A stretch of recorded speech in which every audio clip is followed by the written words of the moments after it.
വയനാട്ടിൽ ചത്ത കടുവയുടെ പോസ്റ്റ്മോർട്ടം പൂർത്തിയായി. കൊല്ലപ്പെട്ട രാധയുടെ മുടിയും കമ്മലും വസ്ത്രത്തിന്റെ ഭാഗങ്ങളും കടുവയുടെ വയറ്റിൽ. വന്യമൃഗങ്ങളെ കണ്ടെത്താൻ തിരച്ചിൽ തുടരും. ഈ ആഴ്ച ജനകീയ തിരച്ചിൽ. സംസ്ഥാനത്ത് റേഷൻ സമരം പിൻവലിച്ചു. തീരുമാനം ഭക്ഷ്യമന്ത്രി GR അനിലുമായി സമരസമിതി നടത്തിയ ചർച്ചയിൽ. കമ്മീഷൻ വർധന മാർച്ചിൽ തുടങ്ങുമെന്ന് മന്ത്രി. നെന്മാറയിലെ ഇരട്ടക്കൊലയിൽ പ്രതി ചെന്താമരയ്ക്കായി ഡ്രോൺ ഉപയോഗിച്ചും തിരച്ചിൽ. സുരക്ഷ തേടി പരാതി നൽകിയിട്ടും പോലീസിൽ നിന്നും നീതി കിട്ടിയില്ലെന്ന് കൊല്ലപ്പെട്ട സുധാകരന്റെ മകൾ.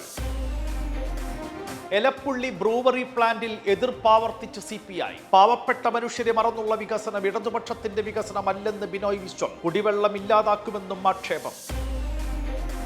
ഇന്ത്യൻ ഗ്രാൻഡ് മാസ്റ്റർ വൈശാലിക്ക് ഹസ്തദാനം നൽകാൻ വിസമ്മതിച്ച യാക്കുബോവിന്റെ നടപടിയിൽ വിവാദം. വൈശാലി കൈനീട്ടിയിട്ട് ഉസ്ബെക്ക് താരം നോദിർബെക്ക് യാക്കുബോവ് കാണാത്തതുപോലെ നടന്നു. കൈകൊടുക്കാതിരുന്നത് മതപരമായ കാരണങ്ങൾ കൊണ്ടെന്ന് വിശദീകരണം. മത്സരത്തിൽ യാക്കുബോവ് തോറ്റു.